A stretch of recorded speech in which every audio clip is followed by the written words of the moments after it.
지난 주일에는 따뜻하고 채워주시는 예수님을 만났습니다. 그런데 오늘 우리가 읽은 이 성경의 본문에 나오는 예수님은 분위기가 사뭇 다릅니다. 따뜻하신 것이 아니라 차갑고 무섭습니다. 채워주시는 것이 아니라 비우시고 내쫓으시는 주님을 만납니다. 6월절이 다가오자 예수님은 예루살렘으로 올라가셨습니다. 그리고 성전으로 가셨습니다. 성전에서 어떤 사람들을 보셨습니까? 소와 양과 비둘기 파는 사람들과 돈 바꾸는 사람들을 보셨습니다. 자, 이 사람들이 왜 여기에 있었을까요? 명분은 제사 드리러 오는 이들을 도우려는 명분입니다. 자, 제물은 제사를 드리는 사람이 손수 준비해야 하지요. 그 제물은 흠이 없어야 합니다. 하나님께 상한 것, 병든 것, 부족한 것, 쓰다 남은 것, 온전하지 못한 것 드리는 것은 율법으로 금하기 때문입니다. 당시에는 교통수단도 또 운송수단도 좀 형편없었겠지요. 사람도 짐승도 걸어서 예루살렘까지 와야 합니다. 거기에다가 예루살렘은 실제로 고도가 높아서 비탈진 길을 걸어 올라와야 비로소 도착할 수 있는 것입니다. 가까운 곳에서 오는 것은 그나마 낫겠지만 집에서 성전까지의 거리가 멀면 멀수록 제물로 가져온 짐승이 상하기가 쉽습니다. 출발할 때는 흠이 없었는데 길고 험난한 여정 속에 병이 들기도 하고 또 다리가 부러지기도 하고 없던 문제도 생기기가 쉽겠죠. 제물을 무사히 끌고 오는 것도 쉬운 일은 아니지만 더 힘든 일은 검사를 통과하는 것입니다. 제물 검시관들의 검사는 매우 까다로웠습니다. 검시관은 주로 제사장이 하는데 이건 안 돼! 라고 하면 절대 토를 달 수가 없는 거예요. 그러면 어떻게 해야 됩니까? 눈물을 머금고 다른 제물을 사서 다시 검사를 받아야 합니다. 자, 그러니까 차라리 예루살렘에 와서 제물을 구입하는 것이 훨씬 효율적이죠. 그래서 예루살렘에는 제물에 쓸 짐승을 사고 파는 시장이 생긴 것입니다. 그러면 돈 바꾸는 사람, 즉 환전상은 왜 여기 있을까요? 유대인 성인 남자, 20세 이상의 성인 남자는 해마다 6월절이 되면 성전세를 바쳐야 합니다. 성전세는 반세겔로 바칩니다. 그런데 문제는 이 성전세로 바치는 이 반세겔이 당시에는 유통되는 돈이 아니라는 것이 문제입니다. 성전에서만 쓰는 거예요. 헌금 드릴 때만 이 세겔로, 그러니까 과거 화폐로 바쳐야 됩니다. 예를 들면 우리로 치면 국가에 세금을 내는데 세금은 상평통보로 내라 하는 것과 같은 거예요. 그리고 이 옛날 화폐, 그러니까 지금 통용되는 로마 돈은 안 되고 옛날 화폐는 된다는 명분은 이것이었습니다. 그 로마 화폐인 데나리온에는 로마 황제의 형상이 새겨져 있는 거예요. 그리고 거기에 이런 굵기가 있습니다. 가이사는 주님이시다. 너를 위하여 새긴 우상을 만들지 말고 위로 하늘에 있는 형상이나 아래로 땅에 있는 형상이나 땅 아래 물속에 있는 형상이든지 어떤 형상도 만들지 말고 절하지 말며 섬기지 말라고 십계명에서 말씀하셨잖아요. 그러니까 하나님께 헌금을 드리는데 로마 황제가 새겨지고 황제가 주님이시다라고 이야기하는 이 은전을 어떻게 바치겠습니까? 그러니까 세겔로 바치라 말이 되지요. 그래서 로마 돈인 데나리온을 옛날 화폐인 세겔로 바꾸어주는 환전상이 생긴 것입니다. 당시에 반세겔은 2데나리온의 가치가 있었다 그래요. 자, 여러분, 장사하는 것 자체가 나쁜 것은 아닙니다. 아니, 장사하는 것은 괜찮은 일입니다.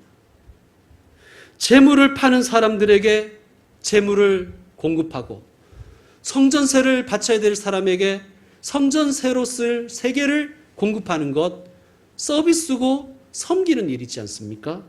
이 장사는 나름 순기능을 할 수도 있습니다.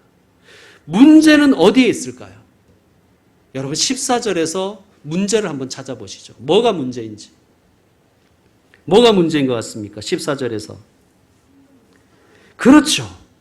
어떻게 하셨습니까? 성전 안에서 이것이 문제입니다. 시장이 성전 안으로 들어와 버렸다는 거예요. 자, 장사하는 사람들이 성전 안에서 장사를 하려면 누구의 허락을 받았어야 될까요? 대제사장으로 대표되는 종교 권력자들의 허락을 받아야 됩니다. 혹은 용인이 있어야 되고 더 나아가면 적극적인 관여가 있어야 됩니다. 그러면 종교 권력자들은 왜 성전 바깥에 있던 재물 시장과 환전 시장을 성전 안으로 끌고 들어왔을까요? 왜 그렇게 했을까요? 돈이 되기 때문입니다.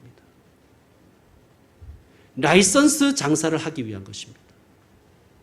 자, 라이선스는 제한되어 있고 그 라이선스를 따르는 경쟁은 치열합니다. 그러면 어떤 일이 생기겠어요? 뇌물을 바리바리 싸서 제사장들에게 가지고 오는 거예요. 알아서. 그러면 뇌물을 많이 바친 사람이 재물 거래 독점권을 낙찰받을 확률이 높아지는 거예요. 자, 여러분이 만약 종교 권력자들에게 거액을 갖다 바치고 장사 허가를 받은 상인이라면 이윤을 남기시겠습니까? 남기지 않겠습니까? 이건 말이 필요가 없지요. 여러분, 눈물의 바겐세일 이런 것은 세상에 없습니다. 그런데 속지 마십시오. 세상에 3가지 거짓말이 있다 그러잖아요. 노인이 죽고 싶다는 것, 처녀가 시집 안 가겠다는 것, 장사꾼이 미치고 판다는 것. 당연히 남겨야지요. 이거 뭐 자선사업 하려고 뇌물 준 게 아니잖아요. 자, 그러면 소나 양이나 비둘기를 어느 정도 남기고 파시겠습니까? 시가대로 하시겠습니까? 시세대로? 그런 멍청이는 없지요. 바보가 아닌 이상 지금 6월절은 대목인데 물 들어올 때 노져야지요. 이거 땅 파서 장사하는 게 아니잖아요. 뇌물도 줘야 되고 공무원들 관리도 해야 되고 인건비도 줘야 하고. 재물을 파는 상인들은 막대한 폭리를 남겼습니다. 그런데 여기에서 끝이 아니에요. 여기 이 구조에 제사장들도 한 몫을 하는 거예요. 성전 안에서 있는 상인들에게 샀다는 인증 표시가 있는 재물은 쉽게 통과시켜주고, 밖에서 샀거나 집에서 직접 끌고 와서 인증 마크가 없으면 3-4명이 들러붙어가지고 아주 뭐 검사를 까다롭게 합니다. 털 색깔이 왜 이러냐, 이거 털 색깔이. 눈곱 꼈네, 눈곱. 이거 병든 게 틀림없어. 어디 이따위 것을 성전에 갖다 바쳐? 몇 마디만 해주면, 전문 용어로 빠꾸를 몇 번만 시켜주면 시장은 알아서 움직이는 거예요. 결국 성전 안에서 허가받은 상인들에게 제사에 바칠 짐승을 살 수밖에 없는 것이죠. 자, 그러면 제사를 위해서 사는 그 짐승은 정말 흠이 없었을까? 상인들이 파는 물건. 어땠을 것 같습니까, 여러분? 여기에 이 장사꾼들과 검시관들이 결탁을 합니다. 재물에다가 표시를 해둔다고 그랬죠. 그러면 통과입니다. 뭐 다리가 하나가 없어도, 눈이 한쪽이 없어도, 병들어도 그냥 걸어서 움직이기만 하면 통과한 거예요. 뭐 어차피 죽여서 바칠 거, 죽여서 태울 건데 뭐. 누가 알겠습니까? 어차피 죽여서 가죽 벗겨서 태울 건데요. 그리고 그렇게 되니까 상인들은 굳이 비싸고 좋은 짐승을 사올 필요가 없는 거예요. 병든 것, 상한 것 제일 싸게 덤핑으로 사와서 예배자들에게는 폭리를 취하고 주는 거예요. 완전히 아사리판 아닙니까? 이거 옥장판도 아니고 완전히 아사리판입니다. 제사장들은 더 이상한 짓을 합니다. 제물로 들어온 짐승들 힘들게 다 잡을 필요가 없잖아요. 당시 예루살렘 인구가 7만에서 10만이었다 그럽니다. 그런데 6월절이 되면 100만 이상이 모인대요. 여러분, 제물이 얼마나 많았겠습니까? 짐승들이 성전에 차고 넘쳤겠죠. 그 중에 조금만 잡는 거예요. 어차피 다 잡을 수도 없어요. 100마리 들어오면 한 3마리만 잡고 나머지 97마리는 다시 시장에다 팝니다. 헐값에 누구에게 팔까요? 그 상인들에게 다시 파는 거예요. 여러분, 이거 땅 짓고 헤엄치기잖아요. 소비자한테 비싸게 팔아서 다시 제사장들에게 덤핑으로 가져오고 또 소비자한테 비싸게 팔고 또 싸게, 이거 몇 탕 재탕을 하는 거예요. 여러분, 환전도 독점이었겠죠. 아까 반세겔이 당시 두 데나리온 정도의 가치가 있었다고 말씀드렸는데, 여러분이 환전상이라면, 독점권을 받은 환전상이라면 환전 수수료를 어느 정도 챙기시겠습니까? 독점이잖아요. 메뚜기도 한철이고 뇌물도 많이 썼어요. 여러분, 이게 지폐도 아니기 때문에 얼마나 무거웠겠습니까? 반세겔이 6g이었대요. 6g. 반세겔 동전도 나는 사람도 있어야 되고, 데나리온 받고 그거 옮기는 사람도 있어야 되고, 금고 지키는 사람도 있어야 되고, 이게 보통 일이 아닐 것 아닙니까? 최소 100배를 남겼다는 거예요. 성전이 아니라 이건 무슨 달러 암시장보다 더한 거예요. 여러분, 다시 말씀드리지만 처음에 이 장사를 하는 사람들과 돈을 바꿔주는 사람들이 처음부터 이러려고 시작한 건 아닐 거예요. 그들의 마음속에도 제사 드리는 사람들을 조금 편의를 제공하고 도와주려는 마음이 왜 없었겠습니까? 그렇죠. 그런데 변질된 것입니다. 성도 여러분, 오늘 우리에게 주신 이 말씀을 통해서 우리가 새겨야 될 첫 번째 교훈은 초심을 잃지 말자는 것입니다. 장사 자체가 나쁜 것은 아닙니다. 그러나 시간이 지나가자 욕심이 생깁니다. 이권이 개입됩니다. 이게 되는 장사거든요. 그 누구의 견제도 받지 않습니다. 그러니까 어떻게 되겠습니까? 섬기고자 시작했던 초심이 사라져버리는 거예요. 봉사의 마음 이제는 없고 오직 비즈니스가 되어버리는 거예요. 예수님이 말씀하십니다. 내 아버지의 집으로 장사하는 집을 만들지 말라. 우리가 명심해야 됩니다. 이게 무슨 뜻입니까? 장사는 내 이득 보려고 하는 거잖아요. 성전에서 자기 이득 채우려고 하지 말아라. 성전을 가지고 자기 욕심 채우려고 하지 말아라. 그 뜻입니다. 여러분, 우리 중에는 그런 분이 없겠지만 누구도 그럴 가능성이 있습니다. 목사를 비롯해서 모든 성도는 초심을 잃어버릴 가능성을 가지고 있습니다. 초심을 잃어버리는 그 순간부터 우리는 장사하는 사람이 되는 거예요. 여러분, 하나님이 덕 보셔야지요. 교회가 덕을 봐야지요. 내가 덕 보려고 하는 것, 그건 하나님 아버지의 집을 내 이익 남기는 시장판으로 만들어버리는 것입니다.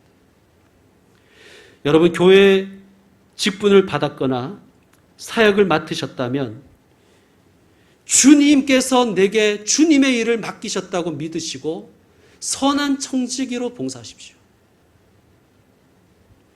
교회 공동체가 나의 봉사로 인하여 득을 보게 하십시오.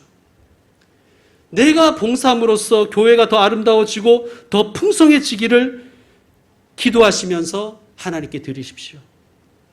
예수님 처음 만났을 때, 교회에 처음 등록했을 때 처음 사역을 시작했을 때, 재직이 되었을 때 그 처음 마음을 잃어버리지 마십시오. 초심을 잃지 않는 분들 되시기를 축원드립니다. 두 번째, 오늘 말씀을 통해서 우리가 깨달아야 될 것은 교회를 위한 열정을 품자입니다. 여러분, 오늘 사건은 욱해서 벌어진 사건이 아니에요. 예수님이 우발적으로 막 욱하는 마음에 일으키신 사건이 아닙니다. 여러분, 15절을 보시면 이렇게 시작합니다. 노끈으로 채찍을 만드사. 예수님은 준비하셨습니다. 예수님은 작정하시고 성전을 뒤집으신 것입니다. 주님과 교회가 득을 보게 하려면 여러분 많이 생각하셔야 됩니다. 즉흥적으로 하지 마시고 계획하고 열정을 거기에 부으십시오. 그러므로 열정이라는 것은 감정의 차원만은 아닙니다. 생각이 있어야 되고 기도가 바탕이 되어야 되고 계획이 있어야 되고 그 위에 감정이 동반되어야 됩니다. 그래야 진짜 열정이 되는 거예요. 욱하는 마음에 하면 금방 식어버립니다. 많이 생각하시고 많이 계획하시고 많이 기도하시고 많이 결심하시고 감정을 실어서 열정으로 일하십시오. 여러분, 저는 예수님도 많이 생각하셨을 것 같아요. 많이 기도하셨을 것 같아요. 제가 예수님이라면 좀 주저했을 것 같아요.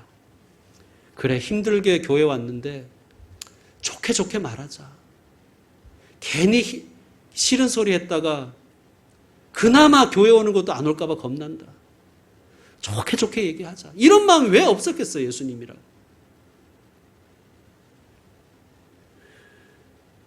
그러나 예수님은 많이 생각하시고 많이 기도해 보시니 성전이 타락해 가는 그것을 보시는 하나님의 마음이 느껴지는 거예요. 더 이상 보고 견딜 수가 없으시는 거예요. 여러분, 우리도 마찬가지입니다. 교회를 많이 생각하고 많이 기도하면 교회가 추락하는 것을 그냥 보고 넘길 수가 없잖아요. 노끈으로 채찍을 만들어서 짐승들을 성전에서 내쫓으셨습니다. 돈 바꾸는 사람들의 돈을 쏟아내시고 상을 엎어버리셨습니다. 너무 과격하시죠, 여러분? 너무 레디컬하죠? 그런데 성경은 예수님의 이 행동을 이렇게 평가합니다. 우리 17절 합독하겠습니다. 제자들이 성경 말씀에 주의 전을 사모하는 열심히 나를 삼키리라 한 것을 기억하더라. 아멘. 성경은 뭐라고 그 행동을 평가했냐면 과격하다 이렇게 평가한 것이 아니라 주의 전을 사모하는 열심히 나를 삼키리라 한 그 말씀을 기억하였더라. 그러니까 예수님이 주의 전을 사모하는 그 열심 때문에 삼킴바 되었다는 거예요. 나를 삼키리라 라는 이 말씀의 원뜻은 자제력을 잃어버렸다라는 뜻입니다. 그리고 더 깊은 뜻은 그래서 막대한 손해를 보았다는 뜻입니다. 예수님은 주님의 전을 너무 사랑하셔서 자제력을 버리셨습니다. 그래서 유형무형으로 막대한 손해를 보셨습니다. 성도 여러분, 저와 여러분 주님을 사랑하는 그 마음 하나님이 아십니다. 그런데요, 우리의 사랑이 이게 왔다 갔다 하잖아요. 그죠? 우리는 원래 그런 존재 아닙니까? 사랑이 1단계에서 시작해서 검은 띠까지 가면 다시 안 내려오는 그런 게 아니잖아요.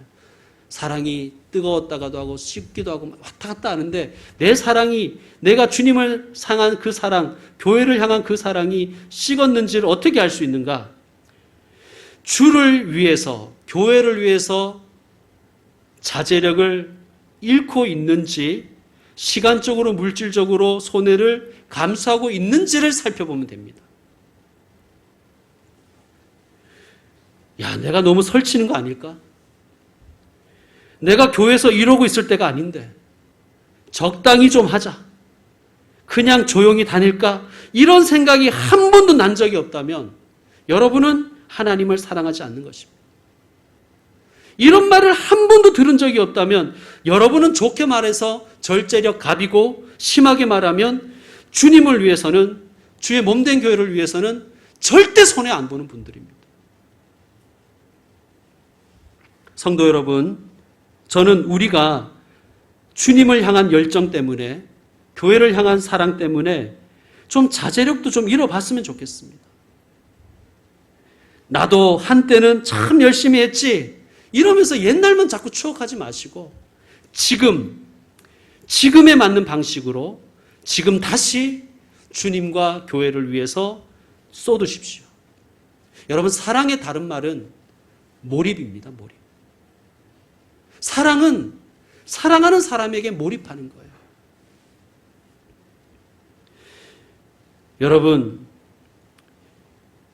여러분은 교회를 사랑하는 데 있어서, 예수님을 사랑하는 데 있어서 자제가 너무 잘 되십니까?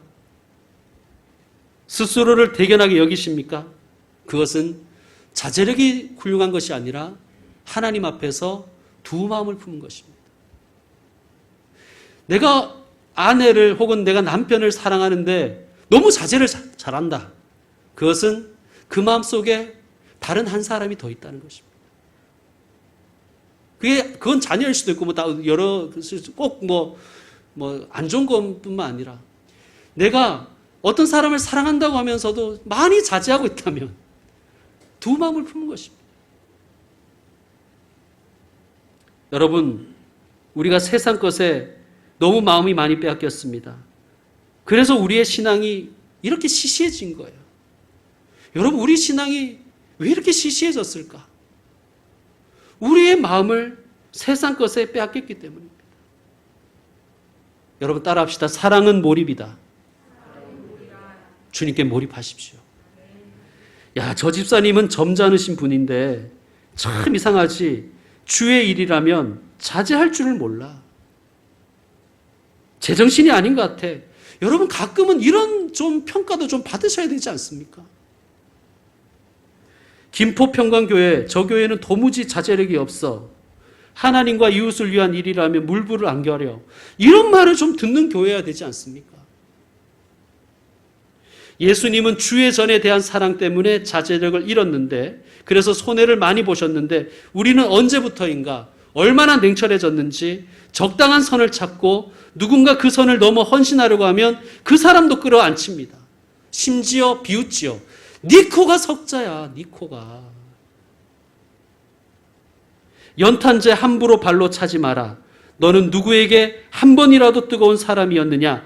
라는 안도현의 시처럼 연탄재 함부로 차지 마십시오. 여러분은 주님에게 한 번이라도 뜨거운 사람이었습니까? 주의 전을 너무나 사랑하셔서 자제력을 잃어버린 예수님, 모든 것을 몰입하여 하나님을 사랑하신 예수님처럼 우리도 다시 열정을 품고 열심을 회복하고 주님을 섬기는 일에 부응하는 교회와 성도 되기를 원합니다. 세 번째로, 오늘 말씀을 통해서 우리가 받을 교훈은 기도하는 사람이 되자입니다. 병행 본문인 마태복음 21장에 보면 예수님이 이렇게 말씀하셨습니다.